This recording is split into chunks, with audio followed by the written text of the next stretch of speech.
Fala galera, sejam bem-vindos a mais um episódio do Pumpcast. É isso aí, esse daqui é um cara de peso do ramo da música, tem muito tempo de história e a gente vai aprender muito com ele. Estamos com o Fabinho Vargas, seja bem-vindo, meu amigo, empresário, palestrante e comunicador multiplataformas. Eita, inclusive eu vou falar que ele já foi até indicado no Grammy. Fala, Fabinho, tudo bem? Cara, com essa apresentação eu quero me despedir, dizer que eu posso ir embora, entendeu, cara? Eu posso ir embora. Não, prazer estar com vocês aqui, muito bom, um privilégio ter conhecido vocês, a gente já ter batido o papo que a gente bateu aqui fora do ar. E estamos aqui pra gente trocar uma ideia, falar um pouquinho. E o pouco que a gente conversou aqui são muitas histórias ricas. Mas ó, antes da gente começar o nosso bate-papo, com certeza Pô, tem o tem nosso presente, cara. Pô, com presente até não teria cobrado cachê, entendeu, cara? Pô, ó, pode devolver o dinheiro do cachê lá, cara. Cara, Já vem até por aqui, ó. Pra onde? Só a gambiarra pra ele aqui, virar ó. do Ah, entendi. Aqui. Aí, Aí sim, aí sim. agora sim, Ah, hein? não, agora sim, Não, cara. vamos até dar um brinde aqui Pô, já. cara. Não, vamos colocar mas uma deixa eu botar uma Pode dar água aqui aqui, pra cara. mim. Aqui. Deixa eu botar uma água Fica à aqui. vontade. E agora? Aqui? É isso aí. Opa, Ele abre mesmo. eu já uso sem tampa já. Vai de você como que você É? quer. Essa parte de metal já é um abridor aí, como você preferir utilizar. Tá bem, agora vamos brindar. aí. Agora sim. Saúde, Saúde! gurizada. É. Aê! Agora vamos! E, bom, como você tava Começou. falando, do que a gente viu aqui, a gente já percebeu que vai ter muita coisa bacana. Mas até o pessoal te conhecer um pouquinho, Fabinho. Conta um pouquinho da sua história, o que você começou, quem que é o Fabinho e como que ele chegou até onde ele tá hoje. Quantas horas nós temos? À A vontade. história é longa. Não, mas eu vou editar ela, vou fazer umas edições e tal.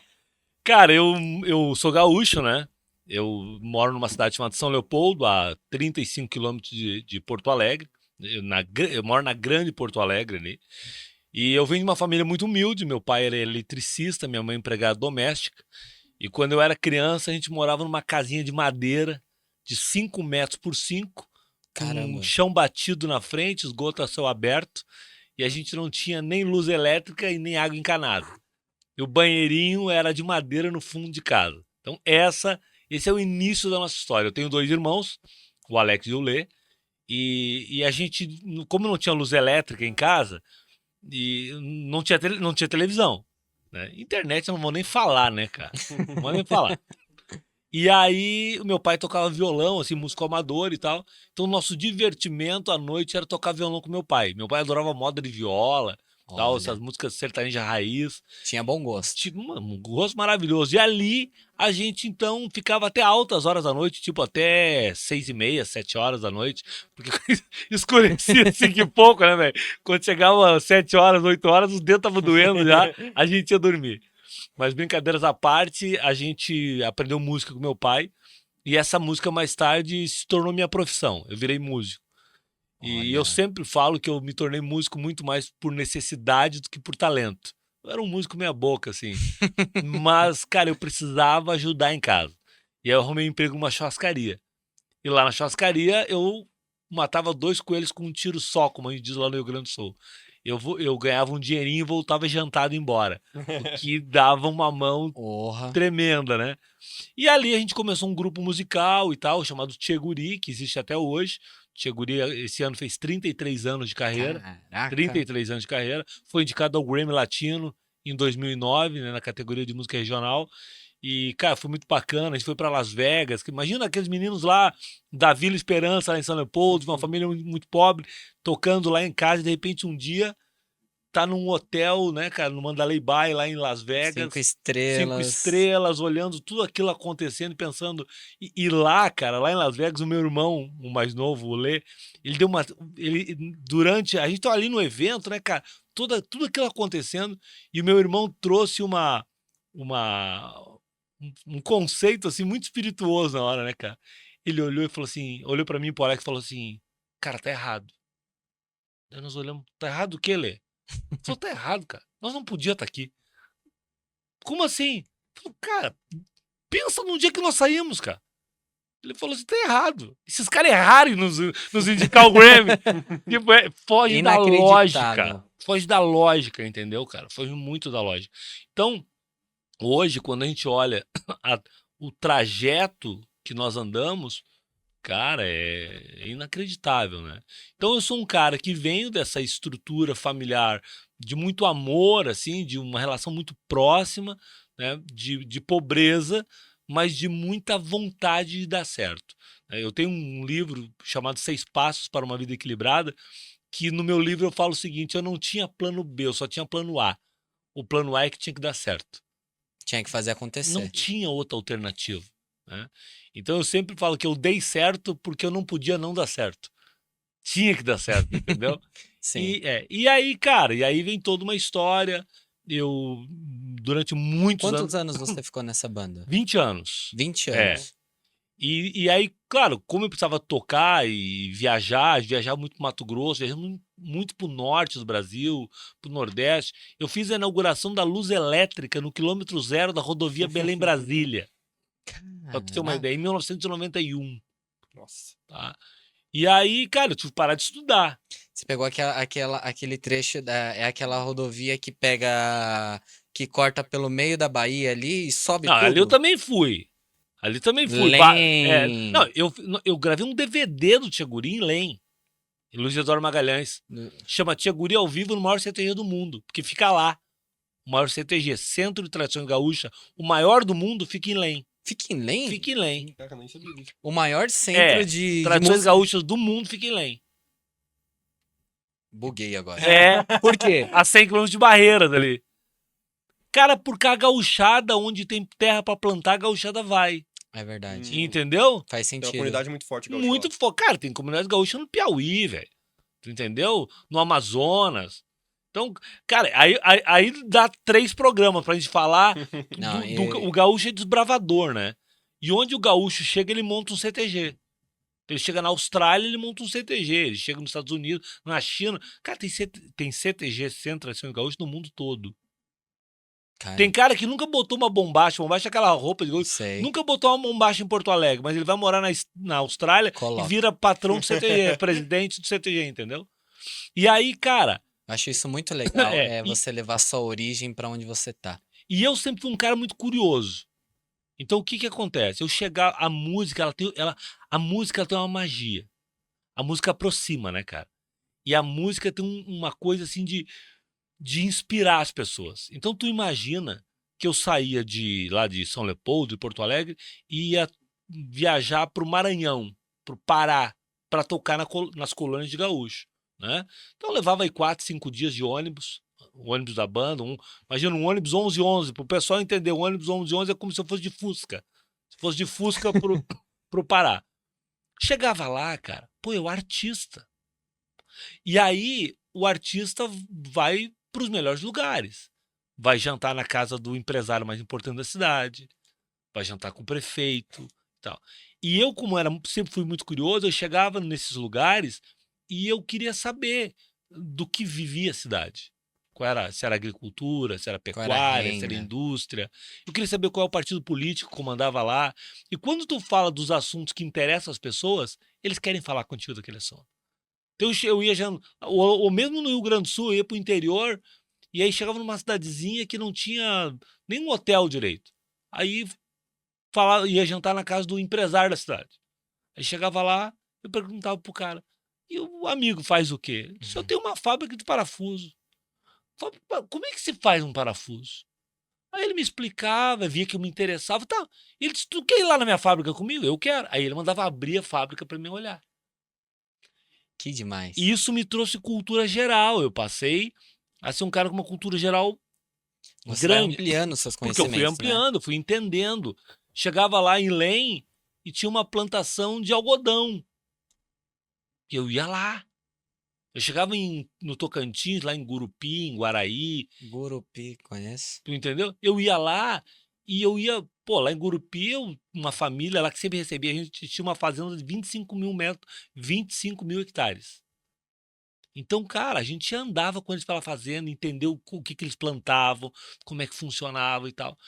Então, isso gerou em mim, primeiro, uma ideia de cultura geral, de entendimento das coisas, de empreendedorismo, né?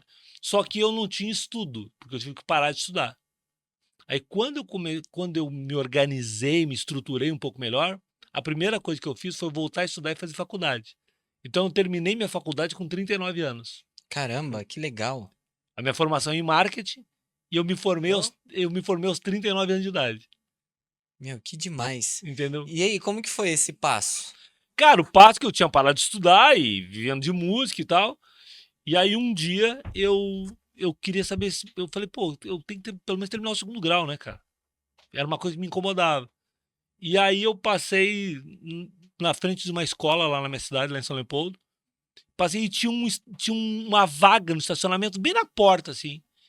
Falei, cara, eu vou passar aqui pra me informar. Já tem estacionamento aqui, né?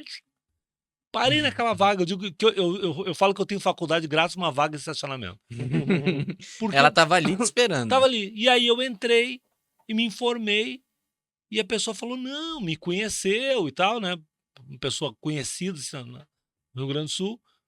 E eu falei, não, meu estudo é assim, sabe? Não, tu pode levar essas provas para casa e tal, para tu fazer pelo EJA, que é ensino de jovens e adultos e tal.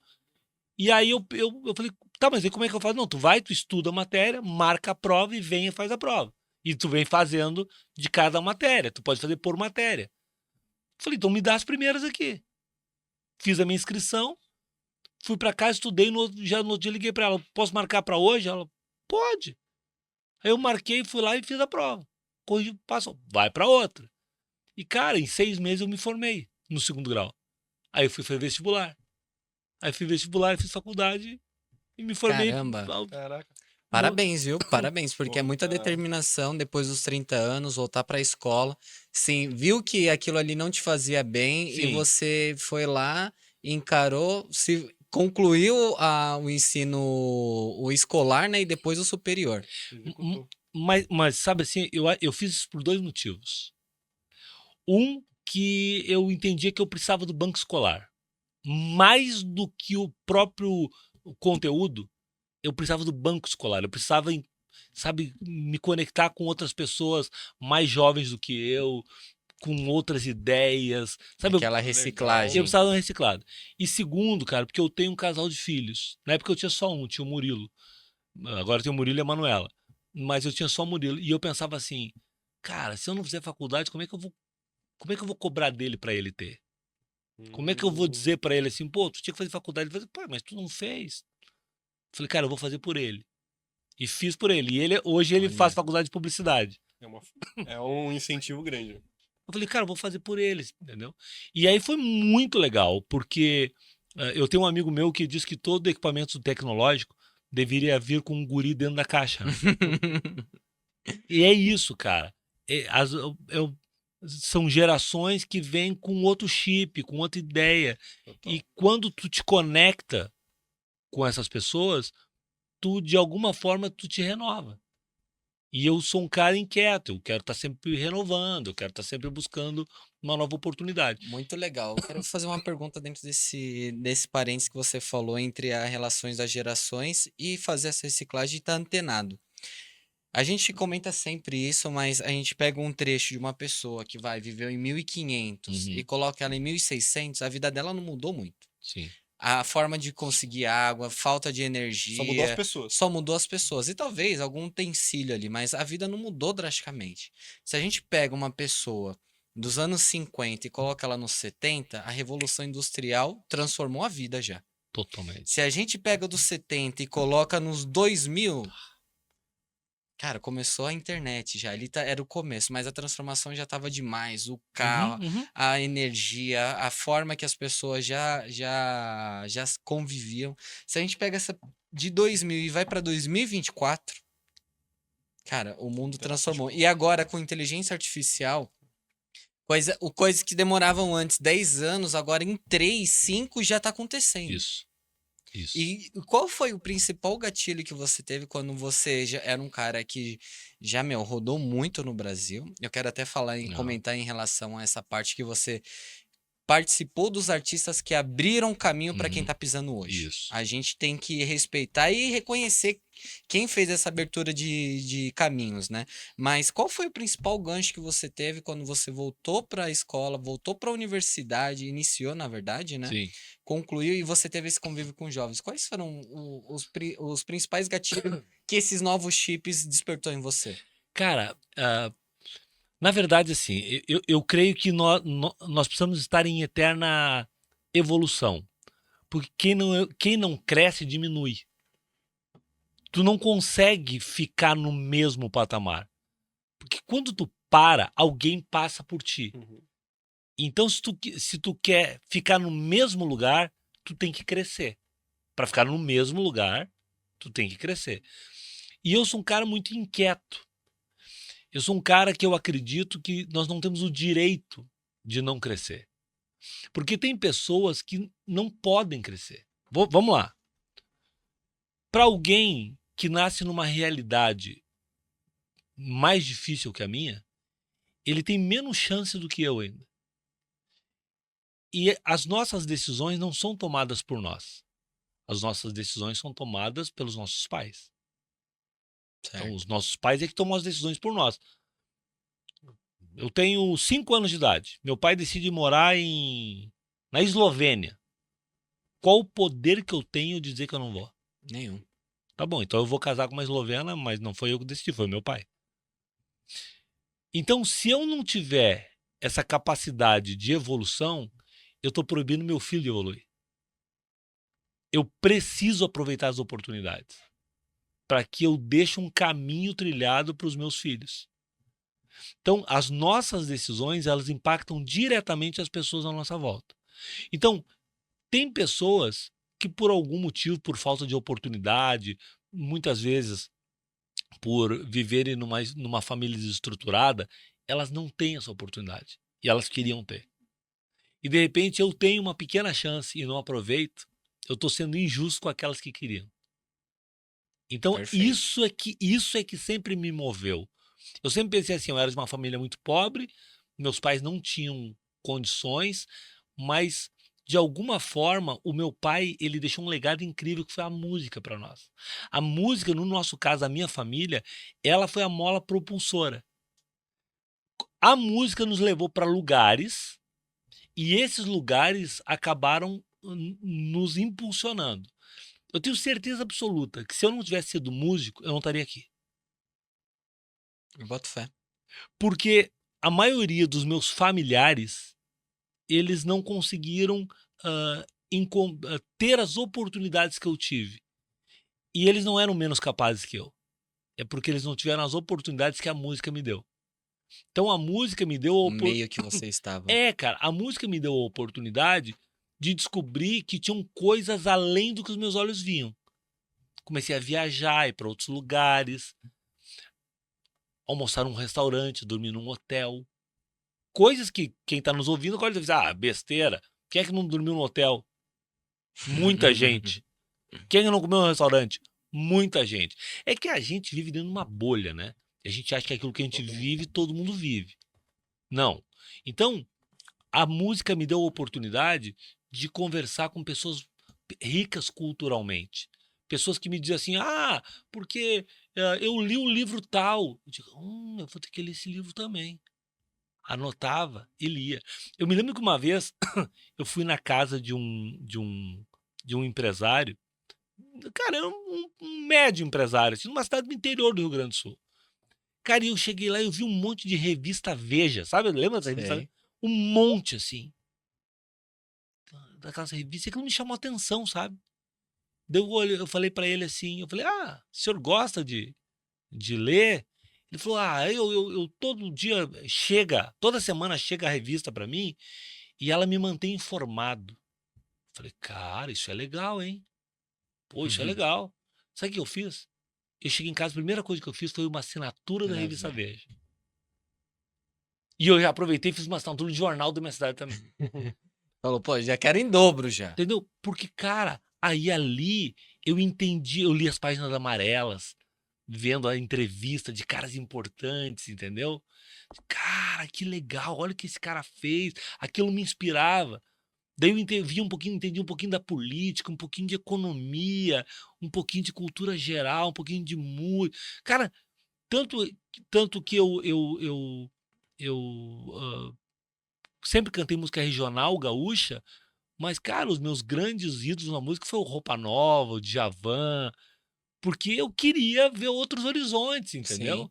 Aprender outras coisas. Tanto é que em 1993, a gente foi gravar o nosso segundo disco no Rio de Janeiro, no estúdio do Roupa Nova.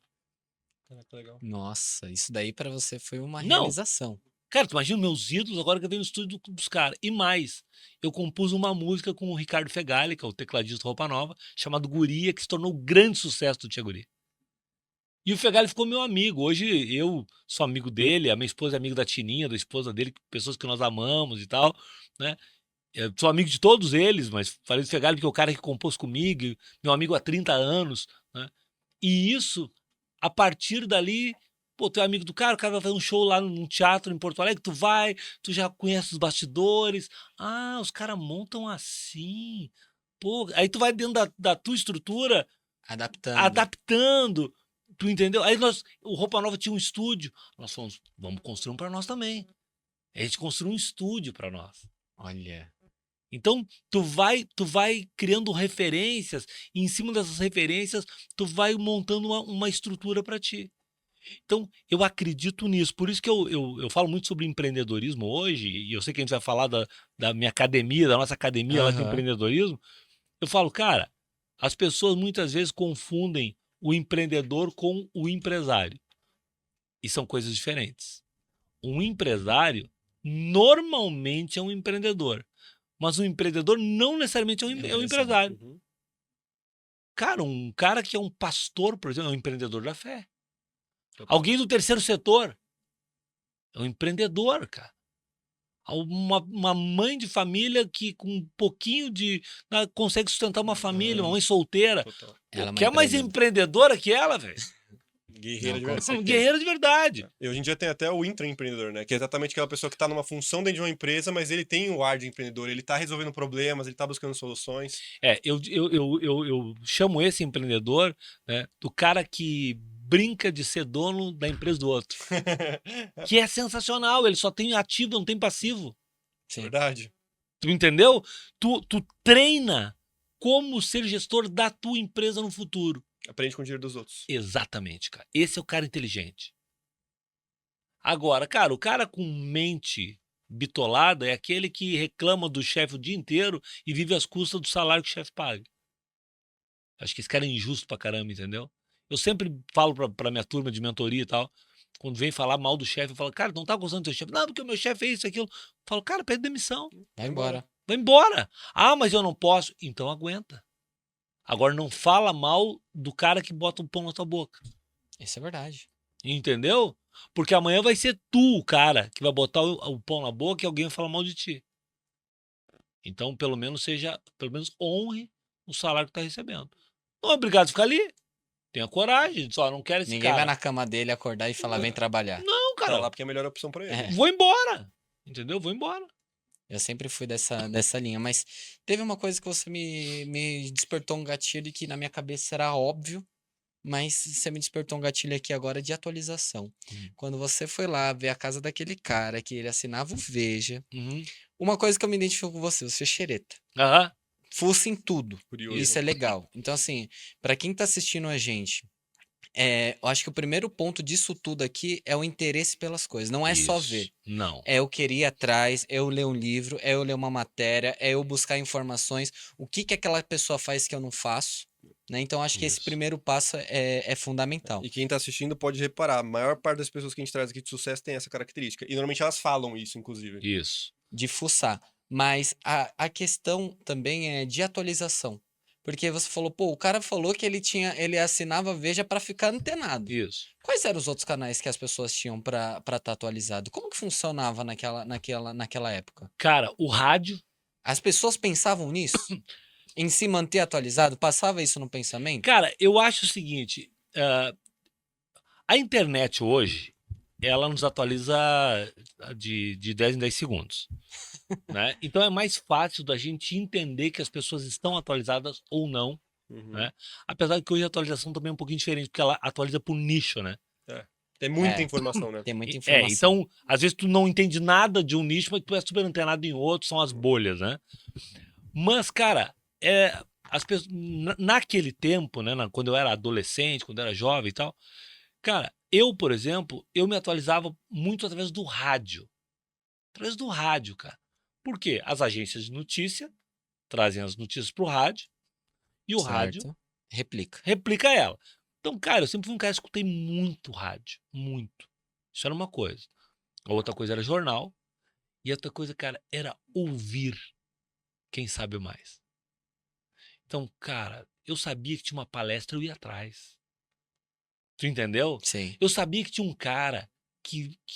Lá, assim, vamos lá, no futebol.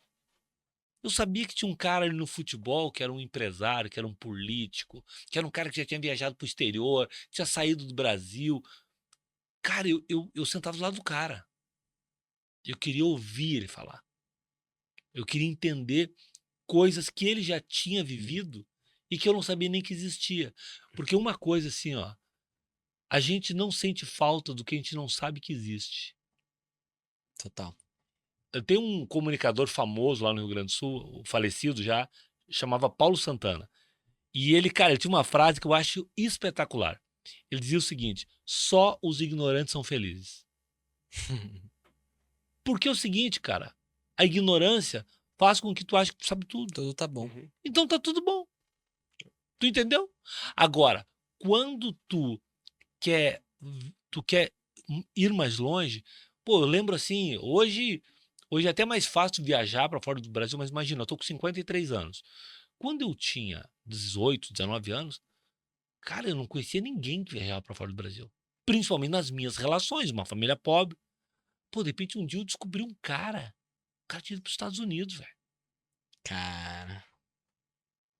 Só pelo simples fato dele ter ido, isso daí transformava muito. Cara, eu fui num aniversário e o cara tava lá. Eu sentei do lado do cara. E o cara começou a contar coisas dos Estados Unidos. Eu lembro que ele tinha ido ao México também. Cara, eu fiquei ali, ouvindo. Cara, tu imagina, cara, Estados Unidos, o México, contando. Então, isso te dá uma curiosidade. Olha só, em 1998, eu fui para o Rio levar um amigo meu para gravar no estúdio do Roupa Nova. E aí eu tô lá e liguei para um amigo meu no Rio, convidei ele para almoçar. E ele falou: pô, vamos sim, vamos almoçar. Tá, tô almoçando com um cara, o nome dele é João Alegria. Tô almoçando com ele, ele falou assim: pô, cara, tô chegando de Portugal agora. Pô, vai acontecer a Expo 98. Os caras pegaram toda a parte lá do Rio, lá, das docas. Os caras fizeram uma vila, chama Vila Expo. Vai ter mais de 150 países envolvidos. Uma feira. Por que, ele perguntou assim: por que vocês não vão pra Expo? Eu falei, cara, eu não sabia nem que tem Expo.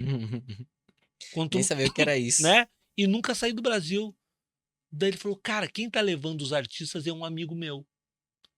Eu vou ligar pra ele, pra ver se ele não pode receber a gente, pra ir lá te apresentar ele. Falei, vamos. Aí, cara, terminou o almoço ali, fomos na casa do cara. O cara chama Renato Baiton. Fui lá na casa do Renato e tal. Era uma casa com escritório, bem, um troço top. Lá no bairro do Meia, no Rio. E aí fui, e aí estamos conversando. Ele falou, pô, cara, tem que levar o Tiguri pra Lisboa, cara. Já tava certo esse tipo, Daniela Mercury, Skank, Só banda de peso. Raimundos. Raimundo. Raimundos. Cara, um monte de... Caetano Veloso, Gil. Falei, pô, tinha que levar Arranco de Varsóvia, que era um grupo de gafieira do Rio. Pô, tinha que levar o Tcheguri, cara, representar o sul do Brasil e tal. E aí ele falou, ele pegou a agenda assim, nunca, cara, vou esquecer, ele pegou a agenda, olhou assim. Falou, cara, 11 de julho. 11 de julho, pô, daria pra levar vocês fazerem um show lá. Assim. Vocês podem? Eu falei, podemos. Na hora. Daí ele falou assim, mas eu não tenho muita grana. Vamos pensar que eu cobrava, pra fazer um show, um baile lá no Rio Grande do Sul, eu cobrava $1.000, tá? Ele falou, não tem muita grana, eu tenho só $5.000. e eu não posso dar mais do que 12 passagens aéreas. Eu falei, acho que dá pra fazer. A gente pode conversar, É. um jeitinho a gente dá. Eu disse só uma coisa. Daí ele falou, não, porque vocês vão no dia 9 e voltam no dia 12. Falei, cara, a única coisa é o seguinte, eu quero ir dia 9, mas eu quero voltar dia 24. Daí ele falou, não, mas eu não posso te dar hospedagem, tudo. Falei, não, não quero. Tu me dá hospedagem do dia e o resto eu me viro, eu só quero ficar mais dias lá. Pô, pensei, cara, vou sair do Brasil. Oportunidade.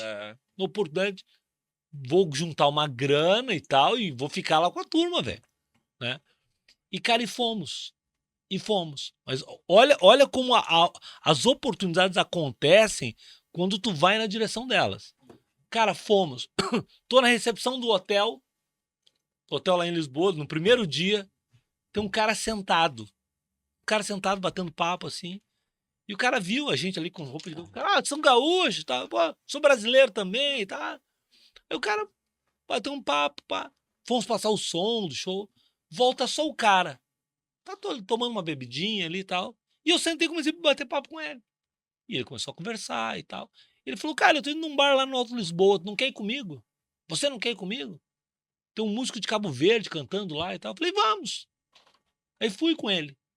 Cheguei lá, o cara cantando, o cara veio na mesa e falou, você é um músico brasileiro e tal. O cara, pô, não quer cantar no canto? Peguei o violão. Mandou Cantei, na hora. mandei e tal. Bueno, quem era esse cara? Esse cara é o Winston Fritz, o cara que fez o plano real com o Fernando Henrique. Olha. Caraca. Aí, esse cara falou pra mim, pô, cara, eu sou o Winston tal, né? Me contou, eu falei, caraca, esse cara, eu sou amigo da embaixatriz brasileira em Lisboa. E ela é gaúcha de Cruz Alta. Eu vou te apresentar ela amanhã. Aí eu fui na embaixada, conheci a embaixatriz, e a embaixatriz arrumou 20 dias de hospedagem pra gente. Putz, cara. Lá olha, na olha Vila aqui. Expo. E aí Não. nós ficamos 20 dias que a gente fazia um showzinho de meia hora no pavilhão do Brasil, eram 150 países e tal. Todo dia a gente fazia em troca da hospedagem. E a gente ficou todos esses dias lá. Cara, lá eu conheci outras pessoas, abri uma relação. E olha, eu tô te falando de 98, não tô falando de... Cara, e daí lá, por exemplo, eu vi o telefone celular com pré-pago. Cheguei aqui, quando chegou aqui, eu já sabia, né, velho? Tava adiantado. Por que eu tô contando isso? Porque eu vim de lá, cara, com outra cabeça. Eu vim de lá pensando diferente. A gente fez um show nas margens do Rio Tejo, do mesmo lugar onde 1.500 anos antes saíram as caravelas pro Brasil. Na plateia tinham reis e rainhas, cara, do mundo todo. E tava o Moacir Scliar, que é um escritor muito famoso do Rio Grande do Sul, ele tava lá. Pô, cara, quando ele voltou, ele fez uma coluna no jornal Zero Hora, falando o Tchê Guri representou bem o Brasil e tal. Que massa. Então, Nossa. por que eu tô contando isso? Porque isso é bagagem. Isso é bagagem. Agora, eu poderia não ter ido almoçar com meu amigo lá no Rio. E nada disso ia ter acontecido, eu não tava aqui agora Ou contando. você também até não pode... Uma coisa, você poderia ter ido almoçar no Rio e não ter pedido pra ficar mais tempo lá. Não ter Isso. assumido esse risco. Cara, poderiam várias coisas, mas o quê? Eu acredito no poder das conexões. Eu acredito que quando a gente conecta com as pessoas, e aí eu acredito no netweaving, que eu falo pra vocês. E isso que a gente tem que debater hoje, hein? Eu acredito nisso, cara. Eu acredito que eu não posso perder a oportunidade de conhecer vocês. Tu entendeu? Com Eu certeza. não posso perder a oportunidade da gente trocar uma ideia, de entender o que os outros fazem. Então, eu falo muito do meu filho, né, cara? Meu filho é um menino incrível, assim. Cara, se vocês trouxerem um dia que é melhor do que eu, tragam Ô, ele aqui fechado. que vocês vão ficar apaixonados. O Murilo é um especialista em Beatles. Especialista. Mas quando eu falo de especialista, é É especialista. especialista mesmo. Tá? Em Star Trek. Star Wars, tá? Ele é especialista. Cara, e é um especialista em música. O Murilo, por exemplo, eu brinco com ele que o Spotify vai cortar a conta dele. Não vai mais, porque dá prejuízo pro Spotify. Escuta muito. Cara, sabe quantos álbuns ele ouviu agora em janeiro? 362. Caraca. Ele falou pra mim, falou, pai, chuta aí quantos álbuns eu escutei no Spotify esse mês. Falei, lá sei eu, cara. 40? Ele falou, não, 362. Caraca. E eu sempre falava pra ele, falava, Mura, seguinte, A vida dele tem trilha sonora. eu falo pra ele, eu sempre disse pra ele, Moura, cara, pode te tirar tudo, menos teu conhecimento. Então, velho, vai atrás, conhece, conversa, conecta, se reúne. Ele trabalha no maior site de Star Trek da América Latina, que é o TB. Olha. Que é aqui em São Paulo. E o diretor do Star Trek, o El Gran Chef, é o Salvador Nogueira, que é de Ciência e Tecnologia da Folha de São Paulo. Foi o cara que fez a biografia do astronauta brasileiro. Caramba. Tal. E, cara, esse cara tem um podcast com ele. Olha Então que ele incrível. vem para São Paulo para comer churrasco com os caras. Ele sai de Porto Alegre para vir comer churrasco. Entendeu? E eu apoio pra caramba. Agora ele vai vir dia 23, que é o dia do aniversário dele, porque tem um show do cantor Luiz Miguel, que é um cantor de boleros e tal, no Allianz Parque. Ele tá vindo para o show. Caramba. Porque eu passei esse gosto pra ele. Eu sou apaixonado pelo Luiz Miguel. E é assim, então ele escuta Luiz Miguel, jazz, Beatles, Ele tem Waze. um gosto musical muito bom. Então, cara, é isso. Eu acredito nisso. Eu acredito, cara, que quanto mais tu conversar com pessoas, quanto mais tu vê exemplos, putz, cara, fez daquele jeito. Isso ali funciona, hein? Isso ali funciona. Aí tu vai lá, o Chacrinho, velho guerreiro, já dizia, né?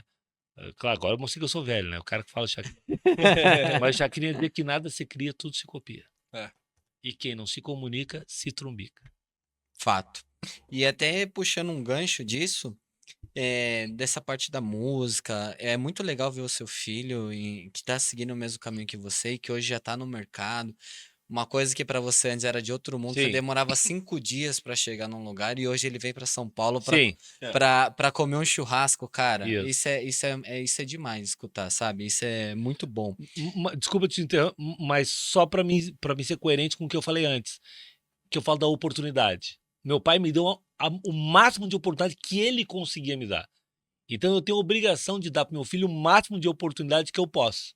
E cabe ele transformar. Exatamente. E cabe ele dar pro filho dele o maior número de oportunidades que ele pode. Eu posso dar mais oportunidades pro Murilo do que o meu pai podia dar para mim.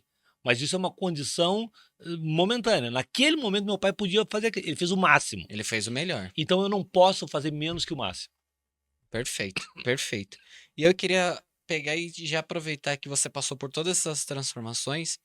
O que você viu o que você sentiu de diferença na evolução da música física para o digital? Tanto em relação à mudança de consumo e também de monetização. Cara, mudou o mercado, né? Porque eu vi eu vi 3 mercados. Vamos lá. Eu vi o mercado rico do disco, porque primeiro existia um mercado rico do disco. Na época do vinil, eu cheguei a gravar um vinil. Olha, Vinil, fita cassete, pra banda. pra banda. Que foda. Então, assim, ó, vamos lá. Mercado rico vendia 1 milhão de discos. 2 milhões de discos. Cara, isso dava muito dinheiro, velho. As gravadoras naquela época viviam o auge. Dinheiro era um negócio que não era problema. Eu escuto os meus amigos que são hoje meus amigos, que na época eram diretores de gravadora, jogadores de gravadora. Cara, eles contam história assim que tu vê assim, ó, que era um negócio que tinha tanta grana no mercado, que, cara, tinha grana sobrando. Então. O cara não sabia o que fazer com o dinheiro. Tipo assim, cara, fechava um estúdio durante 2 meses para um artista ficar gravando um disco. Aí, esses 2 meses, ele ia lá, compunha uma música dentro do estúdio, É ia embora. embora, não ia outro dia, porque era muita grana. Bem, aí é o seguinte, aí veio a pirataria. E aí, o mercado... Afunilou. Sou piratibei. Aí veio a pirataria física, primeiro. A primeira física. Verdade. E depois vem... Aquelas fitas, eu não lembro. Não Fita é cassete. A cassete não é de Não, filme. Não, aquela é VHS. VHS. Tinha falsificação também? Também. Mas a de cassete, cara, ficava vendido no camelô, né, velho? E aí, seguinte, então veio primeiro a pirataria física, pirateava em fita cassete, depois em CD. E depois vem a pirataria digital, que era baixar a música e tal. Que foi os Piratas Bay. Os Sim. Pirate Bay, depois Isso. no Torrent e tal. Isso. Aí, seguinte, cara, aí acabou o mercado da música. Acabou. O mercado da música virou zero. Os gravadores quebraram e tal. Cara, e aí vem Spotify. Vem Deezer. E, cara, e aí virou de novo o negócio. Hoje as gravadoras estão ricas de novo. As grandes majors estão ricas. Muito ricas. E que bom. Tá Mas tudo bem. houve uma resistência nesse processo, né? De aceitação de como que é essa transformação da monetização. Houve, mas é normal. Até porque no começo os artistas entenderam mal. Os artistas entenderam que o Spotify era um lugar de divulgação. Então não se preocupavam em fazer bons contratos e tal, porque entendiam que agora era um souvenir, era um brinde, bota a música lá. E as pessoas demoraram a entender que o Spotify não é uma rádio. O Spotify é um balcão de loja de discos. É um balcão. Ele é um mercadão gigante de música. E tu bota lá. Mas tu tem que ter as pessoas têm que saber que o teu disco tá no balcão. Cara, subir uma música, uma plataforma é a mais fácil do mundo. O difícil é fazer as pessoas acessarem a tua música. Tu entendeu? É igual um Então, vídeo, no né? começo era, ai, todo mundo quer ser independente, eu vou botar no Spotify. Tá bom, bota, mas quem é que vai ouvir? Então não basta. Hoje, ou tu faz parte de uma gravadora, ou tu tem a tua gravadora. Tu pode ser independente, mas tu tem que ser um independente dizendo o seguinte, cara, eu sou o meu selo. E o meu selo tem que ter divulgação. Outra, como é que eu recebo isso? Como é que eu ganho essa grana? Tu entendeu? Aham. Então, hoje, o mercado está super aquecido. Super aquecido. Mas tu tem que entender como é que tu faz parte desse processo, como em tudo. YouTube. No começo, todo mundo atirava o conteúdo lá dentro. Até que daqui a pouquinho as pessoas não, só um pouquinho. Dá para ganhar dinheiro, Total. né? E aí o pessoal começou a profissionalizar o negócio. Eu acho que ter tanto o conteúdo e ter tanto a parte que você falou de subir para uma plataforma, isso a gente pode colocar até um exemplo como vídeo. Você pode ser a melhor pessoa em gravar um vídeo, em até colocar na plataforma, mas só que se você não tem o complementar, que é como que eu vou divulgar esse material, o que que eu vou usar a meu favor, quem que eu vou me conectar, como que eu vou amplificar isso para novas pessoas, senão o que que vai acontecer? Você vai ver na sua bolha. É isso, por isso que eu falo que na pirataria os artistas saíram das gravadoras. E cara, hoje eu falo assim, ó, se tu não tem uma estrutura, se tu não consegue ter estrutura, cara, o melhor negócio é tu fazer parte de um selo, tu estar numa gravadora. Porque senão, cara, tu é um artista que tu não... Ninguém vai saber onde é que tá a tua música. Tu tem que fazer parte de playlists. Entendeu? Sim. Tu Você tem tem que que ter fazer tu parcerias. tem que ter alguém fazendo uma curadoria tua. Então, cara, eu acho que hoje as gravadoras estão vivendo um momento muito legal, muito bacana, né? As próprias agregadoras hoje tem a própria ONRPM, pô, tem um trabalho muito legal, com selos próprios. Cara, e aí, de novo, a bolha. Cara, tem cara que eu não conheço, mas que eu sei que, pô, ganha muita grana. Tu entendeu? Uhum. E eu não sei, eu não conheço o cara, tá? Mas quando eu vejo o extrato do cara, eu digo, pô, velho, quem é esse cara? Queria que fosse meu genro, entendeu? Então é isso. Cara, são novos tempos. E olha só, tem algo assim, que para mim é muito característico. Eu entendo que o mundo ele vive grandes ciclos. E de tempos em tempos volta tudo a estaca zero. Então, De é o formas seguinte, diferentes, isso. Então, hoje, vamos lá, dentro do mesmo mercado, um cara tá aqui e eu tô aqui, tá? Cara, de uma forma racional, eu não vou conseguir pegar ele. Porque eu vou crescer e ele vai crescer também. E nós estamos tão longe um do outro, que por mais que eu cresça, ele vai crescendo, eu não vou chegar nele. Só que de tempos em tempos, acontecem algumas coisas através da tecnologia, Disrupta, né? e que vai todo mundo pro mesmo lugar. Todo mundo vem E Vai pra ali, mesma salada e ali é onde tu tem a chance de vir. se destacar. E o cara, se for esperto, o cara que já tá lá em cima, ele continua. Uhum. Mas se ele der uma dormida, os outros passam por ele. Total. Tanto é que eu vejo uma coisa que quando aparece alguma coisa nova que parece ser difícil, eu acho ótimo. Normalmente a maior parte das pessoas fala, putz, que droga, ou que risco. Eu falo, cara, ninguém tá fazendo. Resetou, tem que fazer. É isso aí. E aí a oportunidade é a oportunidade de quem tá embaixo. Exatamente. É a oportunidade de quem tá embaixo, velho. E quem tá preparado. E a outra coisa legal é quando alguém se desloca muito. Então, tipo assim, vamos lá. Vou dar um exemplo meu. Cara, eu sou um palestrante. Então, chegou um momento assim que, vamos lá, eu tô aqui e o resto da turma tava aqui. Cara, pra mim é ruim. Daqui a pouquinho teve uma turma que se deslocou. E voaram. Eu falei, cara, eles estão fora do jogo. Agora eu sou o primeiro da fila de novo. Tu entendeu? Sim. Porque eles foram para um outro mundo. Eles cresceram tanto que eles se deslocaram, eles não fazem mais parte do meu mundo. Então eu não sou mais o segundo, agora eu sou o primeiro. Uhum. Faz Porque eles sentido. estão num outro mundo. Então que bom que eles foram e me deixaram em paz aqui, entendeu? E às vezes as pessoas, ai não, querem que o cara caia. Eu não quero que ele caia, ele vai virar meu concorrente, cara. Eu quero que ele cresça. Porque ele cresce, o preço dele triplica e o meu fica barato. E a sua valorização vai acontecendo também. Claro. São perspectivas, né? A Claro. pessoa que você. A perspectiva que a gente tem desse outro concorrente, né? Sim. Vamos dizer assim, é a mesma visão que o nosso próprio concorrente vai estar olhando para nós. Claro. E, cara, e se ele cobra mais, ele inflaciona o meu preço. Total. E fora Total. que ele trilha um caminho que depois você pode estudar, né? Porque tem uma coisa, e isso tem um lado positivo e um lado negativo. A gente começa a perceber que a gente está inovando, e foi uma percepção que a gente começou a ter um tempo atrás, que a gente começa a ter algumas ideias que a gente pesquisa pessoas que estão fazendo e a gente não acha. Isso. Por um lado você fala, opa, tô sendo diferente, mas por outro você fala, caraca, eu vou pra onde agora?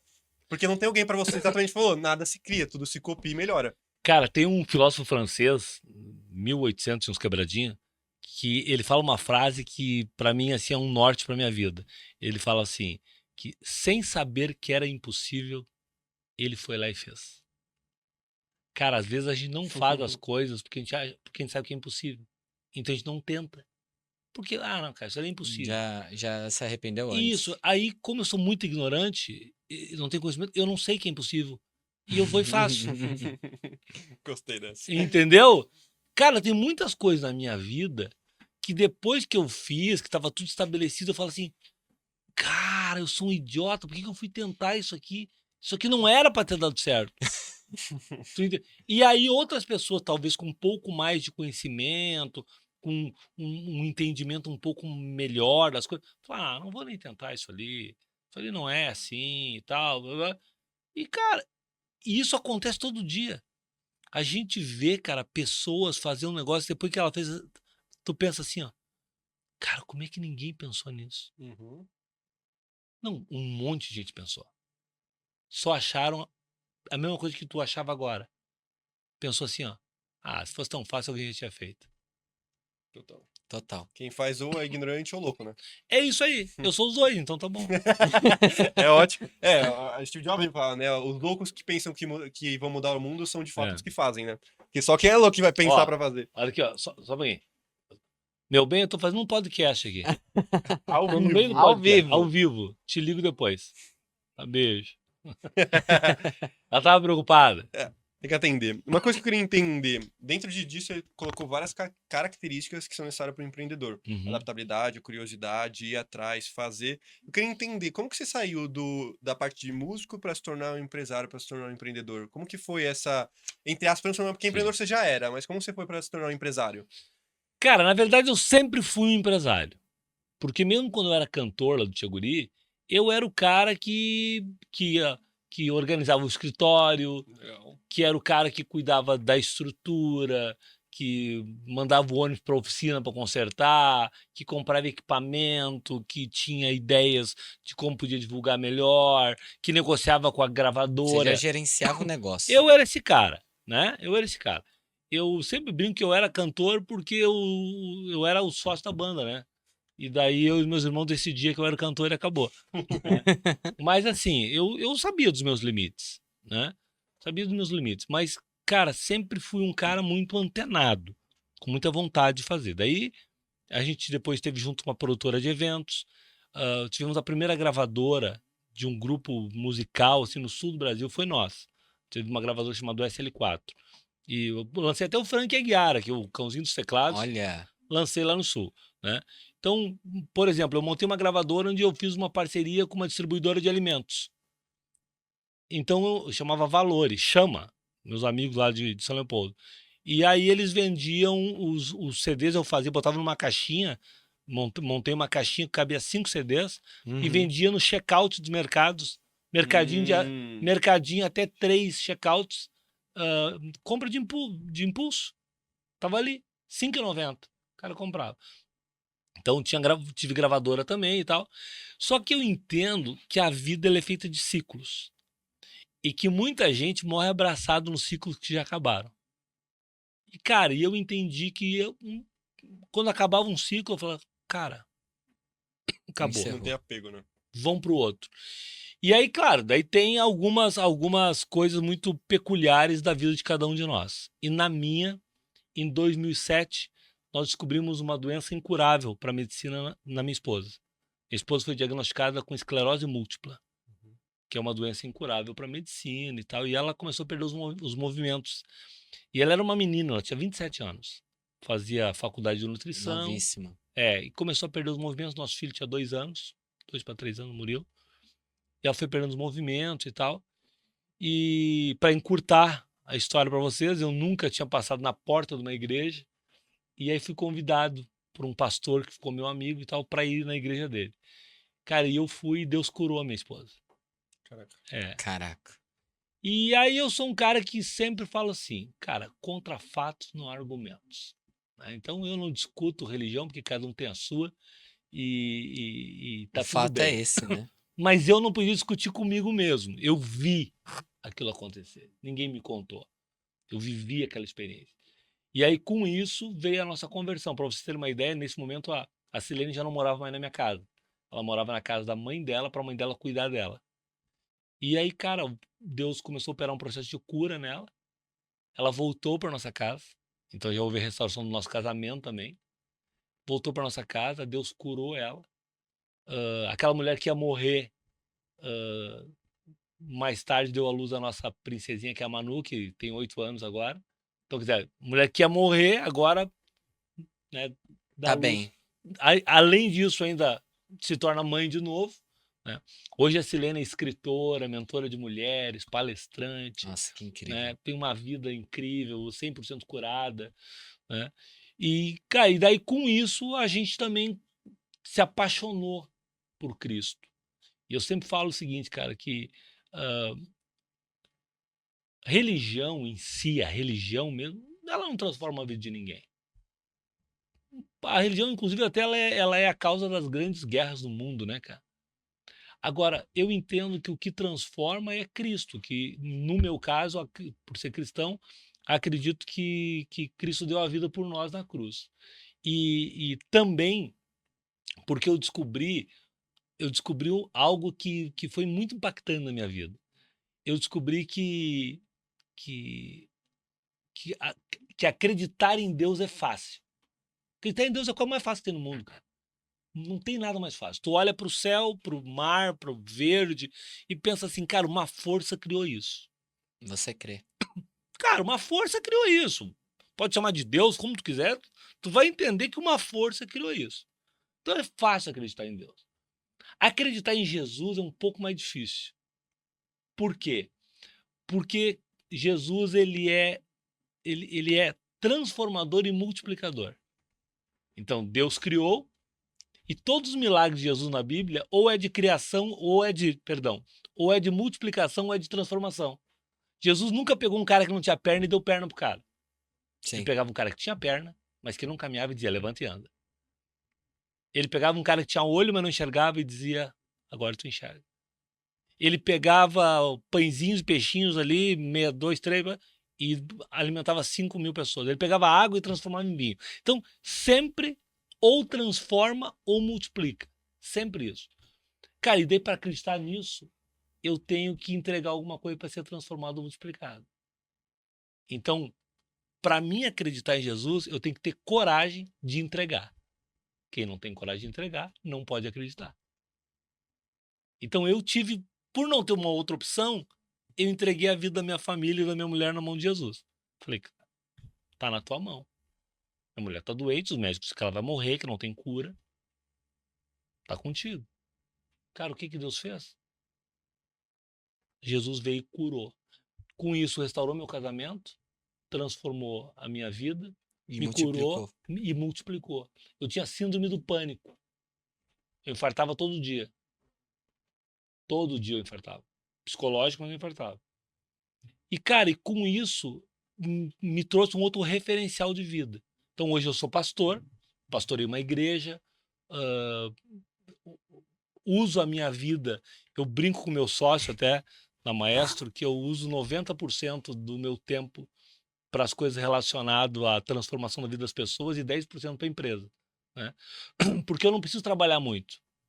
Porque quando tu resolve impactar a vida de alguém, dentro da minha fé, do que eu creio, Jesus faz o trabalho que tu deveria fazer. Então eu me espelho muito na passagem do livro de Jó. O livro de Jó é o seguinte, cara, o livro de Jó tem 42 capítulos, tá? Do capítulo 1, versículo 1 até o capítulo 42, Jó só perde, ele não ganha nada. Ele tinha gado, terras, dinheiro, ele tinha tudo. E ele só perde. Ele perde os filhos, ele perde o dinheiro, ele perde o campo, ele perde tudo. Aí, primeira vez que eu li o livro de Jó, eu me desesperei. Eu falei, cara, esse cara só perde, velho. E eu ia lendo e eu tô vendo que o livro vai acabar. E o cara só E não melhora, né? não melhora nada. Só que quando chega no capítulo 42, que vai acabar o livro de Jó, tem 17 versículos. Quando chega no versículo 10, que tá faltando só 7 para acabar, tá escrito assim: enquanto Jó orava por seus amigos, Deus restituiu em dobro na vida de Jó tudo que ele havia perdido. E ali eu entendi o significado. Cara, quando tá com um problema, resolve o problema de alguém, que Deus cuida do teu. E é isso que eu faço. Então, eu sempre, na minha casa, por exemplo, eu tenho um espaço gourmet lá que eu recebo 40 pessoas para jantar. Eu faço uma janta, chamo todo mundo. Cara, eu não peço carteirinha na porta para saber quem é crente ou quem não é e tal. Eu convido meus amigos para jantar comigo. A única coisa que eu peço com meus amigos, no final, antes da sobremesa, ouçam alguém, eu chamo um outro amigo para contar um testemunho de transformação. Alguém que passou por um processo doloroso e que encontrou na fé a transformação. E, cara, e é legal demais, porque sempre as pessoas saem de algum jeito mexidas pensando assim, cara, tu sabe que pode ser que ele tenha razão? E aí tu não obrigou ninguém a nada, mas tu oportunizou as pessoas a pensarem um pouquinho diferente. Talvez essa seja a grande sacada da vida. Tu oportunizar as pessoas a pensarem que pode ser que exista uma forma diferente da que eu penso. Não é impor. Não, cara. É a reflexão. É a reflexão. Que causa a transformação. Isso aí. Eu creio nisso. Então, cara, eu sou pastor, adoro futebol, adoro música. Aparece um chato de vez em quando pra encher meu saco, pra dizer, o cara tava no show do Roupa Nova. Cara, e daí, velho? Tá tudo certo. Cara, a Bíblia fala, Paulo fala o seguinte, tudo me é lícito, mas nem tudo me convém. Cara, eu posso tudo. E não é um homem que vai dizer o que eu não posso. Eu tenho que prestar contas a Deus. E eu presto conta aqui. Eu aceito conselhos, orientações. E mais, eu quero ver o testemunho de quem me aconselha. Eu quero ver o testemunho. Por exemplo, eu tenho um pastor que me pastoreia. O nome do meu pastor é Evandro. Pastor Evandro é o meu pastor. Cara, eu ouço ele. Eu tenho uma dúvida, cara, eu sento com ele para ele orar comigo. Mas só o seguinte, cara, pensa num cara reto. Pensa num cara, eu tenho 53, ele tem 43. E ele é o meu pastor, Caramba. tá? Mas só o seguinte, cara, um cara que é um professor de matemática, batalhou, estudou, fez pós-graduação, tem uma família linda, vem de uma família onde o pai dele era um senhor de um pastor, pastor João, que já é falecido, uma família estruturada, um cara que dá bom testemunho, um cara reto, um cara que as contas dele estão pagas, que ele não deve na esquina. Cara, esse cara eu quero ouvir, tá? Além disso, é um conhecedor da palavra de Deus e tal. Então eu sei que esse cara, eu escuto o que ele tem É pra me dizer. inspirador, né? É- A pessoa tem que te inspirar. É isso. Então eu falo o seguinte: quem é que se inspira em gente chata? Ninguém, cara. Uhum. Então, eu acredito nisso, cara. Eu acredito o seguinte: eu, eu não obrigo ninguém a professar a minha fé. A fé é minha. Mas eu tenho a obrigação de oportunizar as pessoas. Que são coisas diferentes. Perfeito. Você entendeu? Então eu tenho obrigação de oportunizar que as pessoas possam experimentar aquilo que eu estou experimentando. E aí, por exemplo, os meus irmãos continuam lá no Tcheguri, tocando e tal. E aí, de vez em quando, e congregam comigo, são convertidos, batizados e tal. Aí, de vez em quando, aparece alguém. Ah, quando é que teus irmãos vão parar de tocar para servir a Deus? Eu falei, irmão, parar de tocar não sei, tem que falar com eles, não comigo. Segundo, servir a Deus eles já servem. Isso que eu ia Até falar. porque lá onde eles estão é mais difícil que o banco da igreja, tá? Uhum. Lá eles enfrentam todos os dias grandes desafios. Mas eles conseguem estar lá e dar um bom testemunho. Para arrematar esse assunto, assim, tem uma frase que atribuem a Agostinho, que os irmãos católicos chamam de Santo Agostinho, que eu acho uma frase espetacular, cara. A frase é a seguinte: ande o mundo inteiro pregando o evangelho e, se possível, fale alguma coisa. Uhum. Ponto. Acabou. Cara, as pessoas precisam olhar pra gente e dizer: cara, tem um negócio diferente nesse cara. Tem um negócio diferente nesse cara. Esse cara aí tem um. Sabe? Sim. Eu falo, a minha filha tem 9 anos, né, a Manu? Eu digo, cara, coitado do marido dela. O cara vai cortar um dobrado. Porque a régua dela é alta. Ela tem 9 anos, ela falou esse dia pra mim: ai, pai, quando eu me casar, meu marido vai ter que fazer churrasco que nem se faz pra mãe, com a carne que ela gosta. Porque ela vê, eu falo lá com a carne que a Celine gosta, sirvo no prato, não sei o quê. Imagina esse cara olhar torto pra Manu. Hum. Eu levo, lá, se eu endurecer com ela, falar grosso, ela vai dizer: ei, só um pouquinho, peraí. Meu pai beijava o pé da minha mãe, tu vai querer falar alto comigo? Rua, negão. Fato. É isso. É testemunho, entendeu?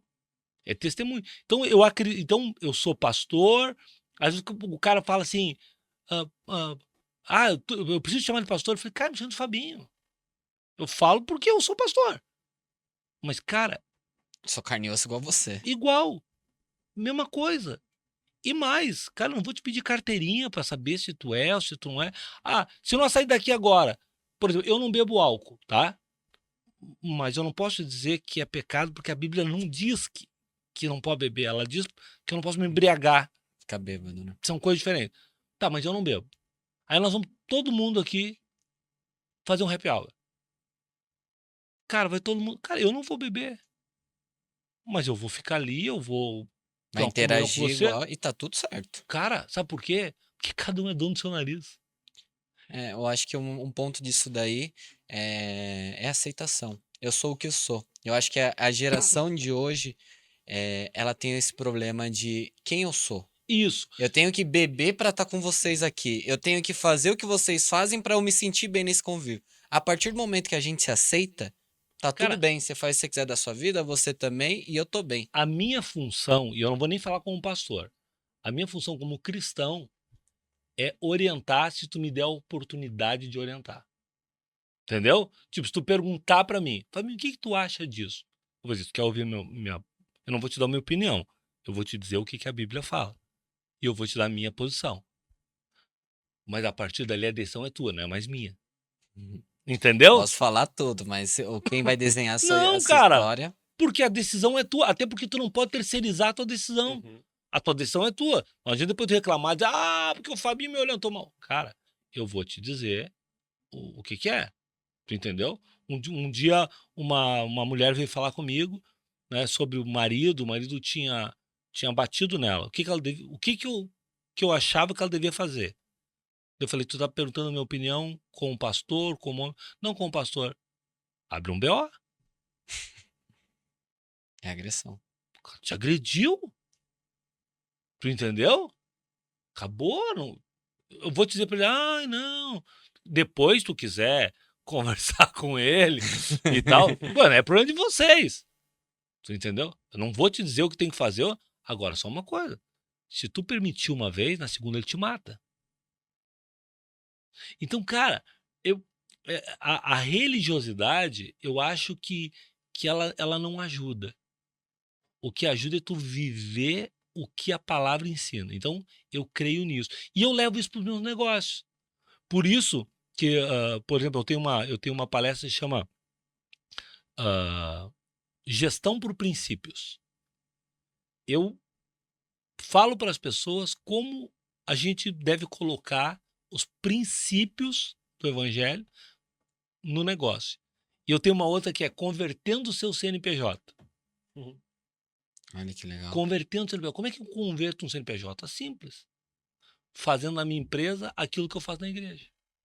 Que tem muito cara convertido na igreja, mas não é nem convertido em casa e nem convertido no trabalho. Entendeu? O cara não falta um culto, uma missa, o cara tá sempre ali. Só que em casa ele bota para quebrar. De um dentro jeito de E fora no outro. trabalho ele não paga os funcionários, ele trata mal os clientes, ele não cumpre com a palavra. Ah, mas domingo o cara tá lá no culto. Pá, eu sou. Cara, Além de você, você tem que ser. tu tem que ser o tempo todo o mesmo cara. Entendeu? Então, eu lá nos treinamentos da DEC, que é a Academia do Empreendedor Cristão, cara, lá eu falo sobre isso. Eu falo sobre gestão de princípios. Cara, e princípio é inegociável, meu amigo. Princípio é inegociável. Princípio é o seguinte, a Bíblia diz o seguinte, sim, sim, não, não, o resto é do maligno. Ou eu digo sim, ou eu digo não. Mais ou menos não tem. Que dia tu tem que me entregar o serviço? Terça-feira. Não é quarta. É terça. Ou então tu me diz o seguinte, não, cara, pra não correr isso que eu vou te entregar sexta. Ok. É melhor surpreender do que atrasar. Exatamente. Isso é princípio. Entendeu? Cara, a Bíblia ela tem resposta pra tudo, tá? Pra tudo. Não tem nada que não tenha resposta lá. Maluco isso, né? Não, tem resposta pra tudo. Cara, eu uso ela. Eu vou lá, o que diz aqui? Aqui diz isso aqui. Então tá, então eu vou fazer isso aqui. Cara, eu vou arriscar aqui algo que pode ser polêmico. Mas, cara, se tu não acreditar em Deus, cara, eu não quero ser religioso, eu não quero ter religião e tal. Faz o seguinte, cara. Pega a Bíblia, estuda e bota isso na tua empresa. Pá, velho, tu vai decolar. Não tem como não.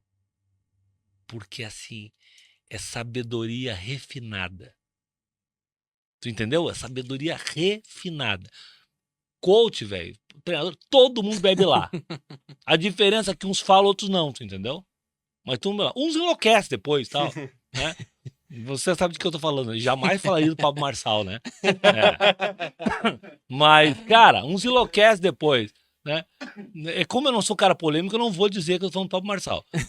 Mas, cara, mas assim, o conhecimento tá lá. O conhecimento tá lá. Se tu aplicar o conhecimento, no final vai dar certo.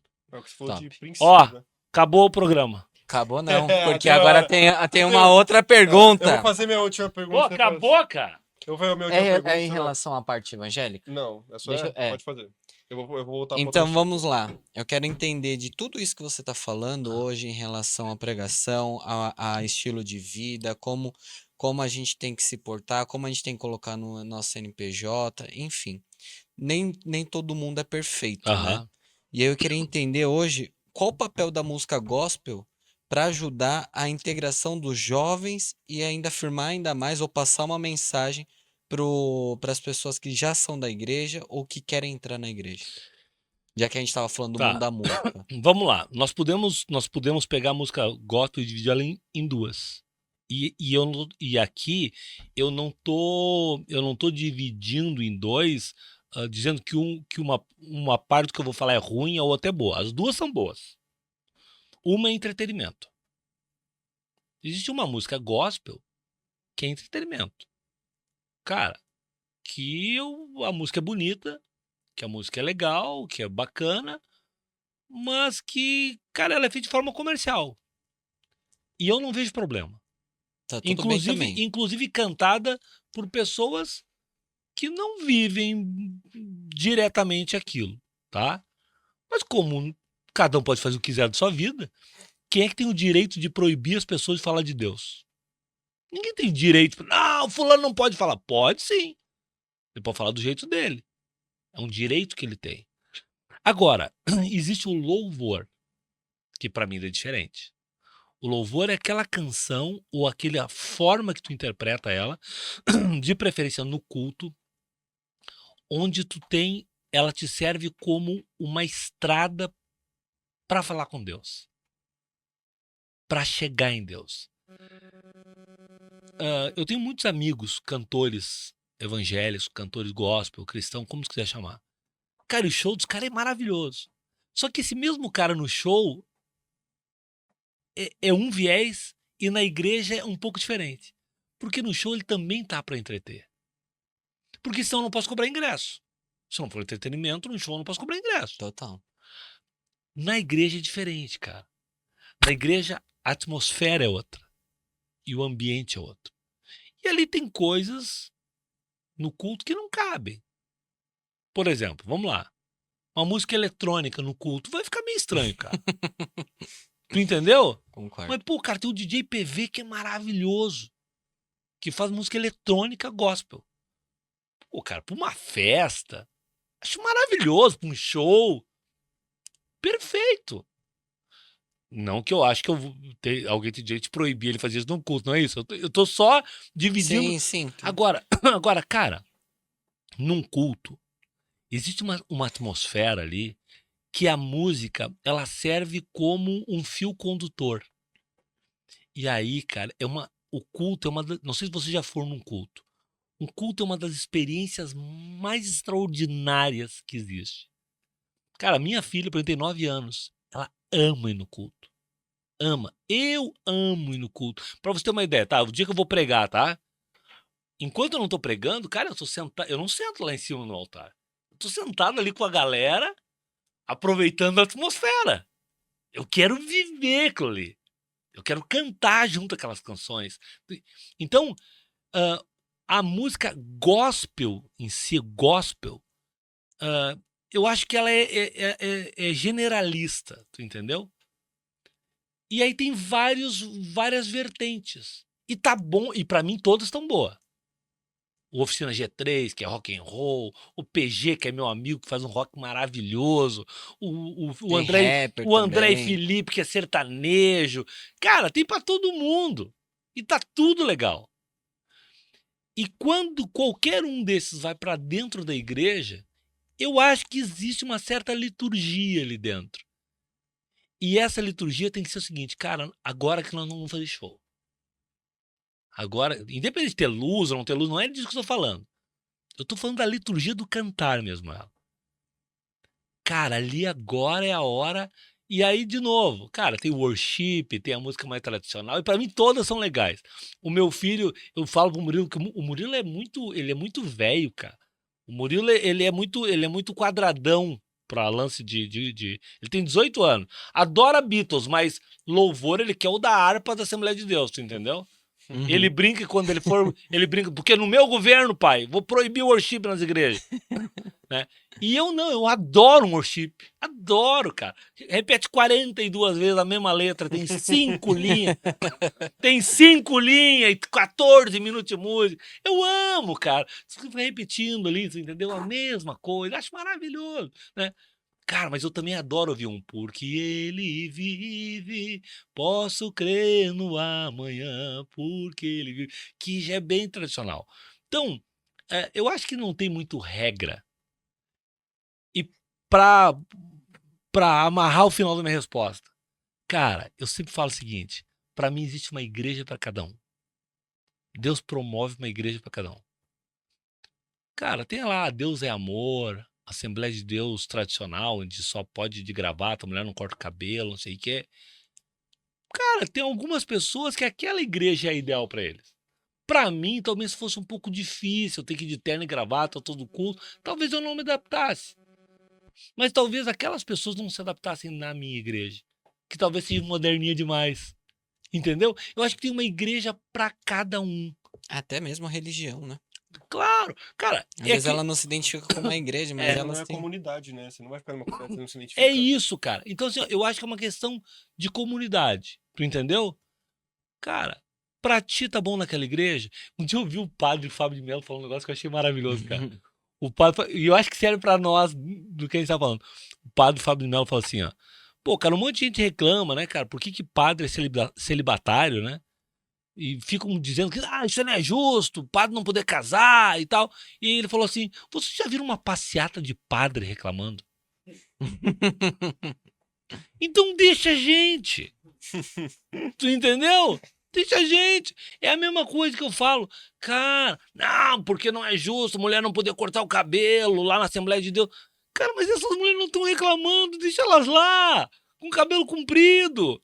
Tá tudo Tu certo. vai reclamar se pro outro tá bom. Então eu sempre digo assim, cara, se pros caras tá bom lá, pra mim também tá bom. Entendeu? Total. Quando não ficar bom pra eles lá, eles saem de lá e vão pra outro lugar. E tá tudo E certo tá também. tudo certo. E olha, eu vou falar assim, ó, eu sou convidado, eu tenho muitos amigos pastores, eu sou convidado para pregar em igrejas muito diferentes uma da outra. Cara, e eu me comporto mais ou menos do jeito que eu vejo que é a igreja. Pô, vou pregar numa Assembleia de Deus. Ah, cara, eu faço questão de botar um blazer. Eu não vou botar gravata, a não ser que eles peçam. Mas, pô, bota um blazer. Agora eu não vou lá de camiseta e de bermuda para afrontar os caras. Tu entendeu? Sim. Tem Tem que que ter respeitar, tem né? que ter um respeito. Ou não vou. Mas no meu caso, cara, vou pregar numa igreja mais worship, cara, eu vou de tênis, de calça jeans, vou de camiseta. Vou pregar na Assembleia de Deus, eu vou de blazer, uma calça, um sapatinho bico fino. E eu vou mais. E aí tem uma igreja para cada um. O importante, cara, para mim, é que assim, o homem não foi feito para aguentar o peso da vida nos seus ombros. Não foi. Então, todo mundo que eu posso orientar, eu digo, cara, procura Deus. Procura. Perto da tua casa tem uma igreja, tu tem um amigo que vai na igreja, conversa com ele. Faz um test drive. Tenho certeza, Jesus não se importa, cara. Eu, quando me converti, falei para Deus o seguinte, ó, eu não sei se tu existe. Nunca li a Bíblia. Mas se tu existe, cura minha mulher. Tu acha que Jesus se ofendeu com isso? Não, ele falou, curou minha mulher. Pra me dar na cara, assim, ó. Viu como eu existo? Agora, qual a próxima pergunta? Eu digo nenhuma. Sei lá. Tá 100%, né? 100% deu. Perfeito. Então, essa. Eu vou fazer a última pergunta, pode fazer até de uma forma resumida, pra quem não sabe, é porque o Fabinho tá desde as 3 horas da manhã acordado, que ele veio pra São Paulo E agora hoje que horas ainda. são? Que horas são, Gabi, agora? 11 11 horas. horas. Tô desde as 3 da manhã acordado. Então vamos Só lá. 20 horinhas só. Mas é um tema que eu achei interessante, porque quem tá assistindo esse podcast, porque tá empreendendo no ramo música ou tá nisso, eu acho legal ele entender um pouco do que é a Festa Nacional da Música. Como que surgiu isso, o que que ele é, porque eu vi que muitas pessoas passam por lá, abre porta para muitas pessoas. Então... Cara, a Festa Nacional da Música é o maior encontro da música na América Latina.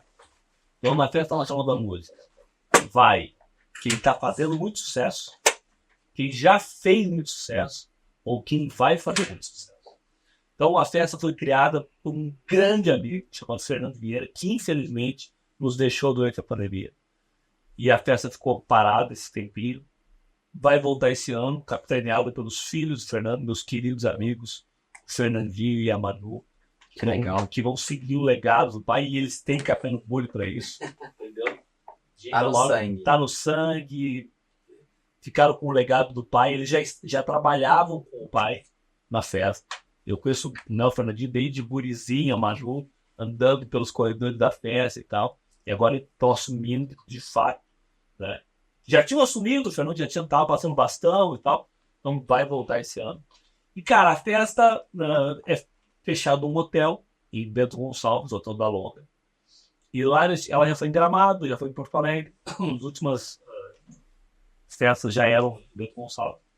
E lá fecha o hotel durante 3 dias e vem toda essa cadeia musical. Então, músicos, produtores, diretores de gravadoras, duas pessoas de televisão, né? E ali fica essa turma toda junto. E ali não tem distinção, não tem diferença. Então tu chega para almoçar e a galera tá na fila do buffet ali, daí tu vê, tá ali Chitão Chororó com o Chico Santa Cruz e o lá sei eu, cara, o Sérgio Reis, o Zeca Pagodinho, é assim, o Alexandre Pires, cara, e tá ali todo mundo junto. E aí tem a Noite das Homenagens, que sempre homenageia algumas figuras importantes, então, essas figuras, então já foi homenageado Alcione, o Zé, o Chico do Chororó, o Sérgio Menotti Fabiano. Não tem nicho nicho musical. Todo mundo tá ali. Todo mundo. Caraca. Entendeu? Ângela Maria. Cara, hoje quando a gente olha o material antigo da festa, cara, Emílio Santiago, bem Mato Grosso. Cara, eu vi durante a festa reuniões que seriam impossíveis acontecer em outro lugar que não fosse ali. Por exemplo, tu imagina tu ver cantando o Chorão com o Sérgio Reis. Caraca. Eu vi. Isso é aberto pro público. Qualquer um que é da cidade pode ir. Não, cara, isso aí é fechado só para convidados e daí a gente monta um palco na rua, onde há um show para a comunidade. Só que a gente não anuncia quem vai cantar, porque como ninguém recebe cachê para estar lá, eu pego um papel e uma caneta, ou Não existe promessas. Não, a gente pega e vai perguntando quem quer cantar, quase juntos calouros, assim. Né? Eles falam, ô Sérgio Reis, quer cantar uma ali? Daí ele fala, eu quero, mas eu vou cantar com o Chorão. É assim. Aí tu diz, ô Arnaldo, tu quer cantar? Eu vou cantar ali, mas eu vou cantar com o Paulo Ricardo. E, cara, tem os troços mais malucos do mundo, assim, entendeu? Essas relações, esse cara do gospel cantando um cara de sertanejo. Então, é algo inacreditável, cara, é algo incrível. E fazem 14 anos, né? Agora mais, né? Mas 14 edições que, pelo carinho da família Vieira comigo, sempre fiz parte da coordenação, original e tal. O Fernando, ele era uma mistura assim de irmão mais velho meu, amigo, confidente, um cara que me abriu muitas portas, me oportunizou conhecer muita gente, eu valorizo muito isso. Né? Até falo no meu livro, No Seis Passos, que eu digo que o Fernando é um cara tão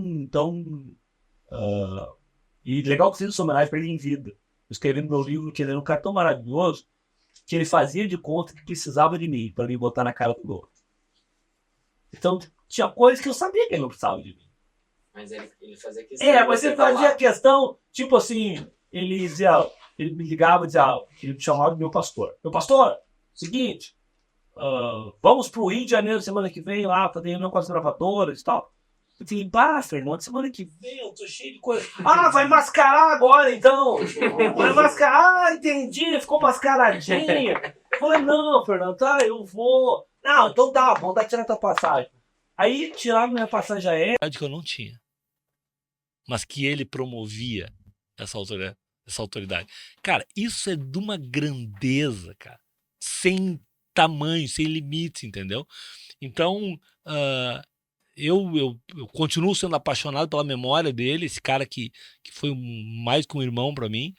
E aprendi muito, porque daí, cara, tu imagina, eu tô ali 15 anos envolvido com isso, então, de repente tô ali, chega todo mundo meio junto, porque são voos fretados e tal. Aí chega em Porto Alegre, daí vão um ônibus, assim, 5 ônibus, um atrás do outro, com os artistas tudo dentro, né? Aí, ninguém sabe. Não, vai chegando todo mundo. Daí... Não, mas tipo, não divulga nada. Não.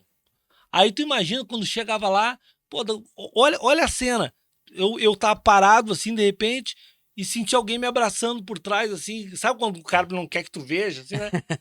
Daí quando tu olha, é o Thiaguinho. Olha que legal. Cara, aí, pô, eu nesses 15 anos, eu acabei tendo uma relação de cordialidade, de carinho, cara, com Péricles, Nossa. sabe? Que aí depois os caras fazem show lá em Porto Alegre e eu ir no show, porque os caras se tornaram amigos, queridos, gentis. Cara, isso Não aí é tem impagável. preço. Sensacional. E aí tu vê isso acontecendo no dia a dia ali, as rodas de viola que a gente chama, a gente coloca um monte de instrumentos soltos pelo hotel.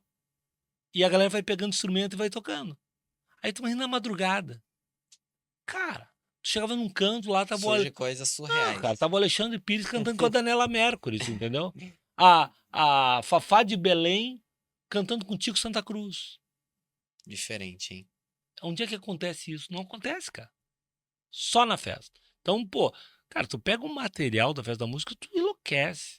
Eu Tu imagino. enlouquece. Tu olha isso ali, E uma última pergunta em relação à festa. Muito top. Eu nem sabia que existia um espaço tão aberto e tão livre para os artistas serem o que Sim. eles são, né? Que às vezes Sim. eles acabam virando tão ídolo que Sim. ele acaba sendo mais Sim. ídolo do que artista.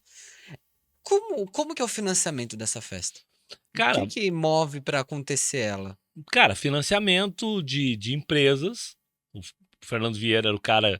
Eu sempre dizia pra ele, falei, cara, só tem um cara capaz de fazer isso na vida que é tu. Porque ele é o cara que passava o ano inteiro buscando patrocínio, lei de incentivo e tal, correndo atrás, velho, batendo na porta dos caras e tal, né? E aí legal que a classe artística, de uma forma geral, assim, ela se envolve com isso, sabe? A gente, por exemplo, lá na festa conseguiu passar a lei que existe até hoje, que fonograma no Brasil não paga imposto, que nem livro, não tem imposto. E a gente conseguiu, foi uma luta da Festa Nacional da Música. Então, tipo, Caramba. a gente ia uma caravana pra Brasília, entendeu? Uma caravana. Eu me lembro que teve numa das caravanas lá tava. A gente foi sentar lá com o presidente da Câmara, que na época era o Marco Maia. Cara, sentou na mesa eu, o Frejá, a Sandra de Sá, o Sérgio Reis, assim, o Nando Cordel, gente do Fagner, gente do Brasil inteiro, assim. Artistas, com certeza o menos famoso ali eu, né? Mas, cara, eu até brincava com ele, né? O que eu tô fazendo aqui? Não, tu é dos nossos e tal. Cara, e a gente cantava junto. Cara, tem que ver, a gente cantou no plenário da Câmara. Então, Que pô, demais. Que isso história, é história muito Que legal. demais. E eu me sinto um privilegiado, entendeu? De fazer isso. E aí, quando veio a minha conversão, eu sugeri pro Fernando criar uma tarde gospel. E aí a gente criou, cara. E aí, pô, aí foi muito legal, porque daí a gente também, no domingo de tarde, faz um evento aberto para a comunidade, assim, com os artistas gospel. Então, cara, os maiores assim, do gospel no Brasil, Fernandinho, Thales Roberto, Davi Sasser, Tom Carf, Eli Soares, todos passaram pela Festa Nacional da Música. E tu vê, por exemplo, na noite de homenagem, o Eli Soares cantando e o Ivan Lins batendo palma na frente. Demais, né? Pô. É isso. É o que você falou de contato, você tá cercado agora. A oportunidade tem, né? Exatamente. Cara, a oportunidade, ela tá aí, velho. Você tem que bater na porta dela. Você tem que correr atrás. Tem que correr atrás dela, que ela tá aí. Cara, Total. fiquei lisonjeado de te escutar hoje, de te receber aqui. Foi um papo incrível. Pô, Eu acho que a energia do ambiente transformou e você deu uma lição de vida para muitas pessoas, né? Que não é só você querer ser, né? Mas é querer estar lá, é você projetar antes de Isso, ser, cara. é correr atrás. Então, sou muito grato pelas suas palavras. Eu peguei bastante coisa aqui para Pô, mim. que legal. Vai me motivar bastante e espero aí que para quem estiver assistindo, replique e transforme e multiplique. E multiplique. Incrível. Pô, obrigado, Fabinho, por ter Pô, Foi participado. top demais. Uma coisa acho que é bem legal, tem uma frase que eu tenho pra mim que é sempre feliz, mas eternamente insatisfeito, né? E eu acho que Sim. isso conecta muito com o que você falou. Porque é você sempre tá contente, sempre tá grato, Isso. sempre tá assim, mas você tem que pensar, cara, alguma coisa precisa mudar, eu preciso melhorar nisso, eu preciso fazer aquilo. E, cara, eu me conectei muito com essa sua forma também de pensar. Então, muito obrigado, acho que o Pô. pessoal aprendeu muito. Foi incrível ter esse papo com você, cara. Cara, eu que agradeço. E daí eu quero finalizar, então, com um versículo bíblico que dá direção pra minha vida, cara. Que é Manda. João, capítulo 15, versículo 16, e é o próprio Jesus falando. E ele fala assim, ó, não foi vós que me escolhestes, mas sim eu Jesus que escolheu a vós, para que vai dê fruto, que esse fruto permaneça, a fim de que tudo quanto pedires ao Pai em meu nome, lhe seja concedido. O que ele está dizendo com isso? Fala, cara, não foi vocês que me escolheram, fui eu. Foi eu. E eu escolhi por um motivo, para que dê fruto. Então nós não temos o direito de não dar bom testemunho. Perfeito. Show de Valeu, bola. gurizada. Rede social, como o pessoal te acha? @Fabinho Vargas Oficial. Por favor, me sigam. Show demais. Segue E, aí, ó, pessoal. queria agradecer também o Vitão, que trouxe aqui, ó, ele aqui, ó, Aê! invadiu. Eu falei que essa entrevista ia valer a pena. Isso é coisa séria. Valeu Consuma demais. Isso tem que ser consumido. Eu- Já tinha sido dado. Os meus amigos, tipo o Vitor, ele tem um grande defeito, são puxa-saco. Entendeu? O Vitor é muito puxa-saco, cara. É. O Vitor é muito puxa-saco. O cara é meu amigo, é meu amigão, meu irmão, daí fica Vitão sem fazendo palavras isso. também. Ó, começamos a gravar 6 horas e nem sei que horas são agora. 11 e pouco aí, quase meia-noite. Inclusive, se você quer entender um pouco mais do mercado de youtuber, um pouco sobre cripto. Cara, a gente falou de tanta coisa com esse cara aqui, então assiste o último podcast que você vai adorar. Não, pode, você vai ganhar tempo. Gente, Eu vou obrigado embora, pela tchau. participação de vocês. Tchau, tchau. Fiquem com Deus. Valeu!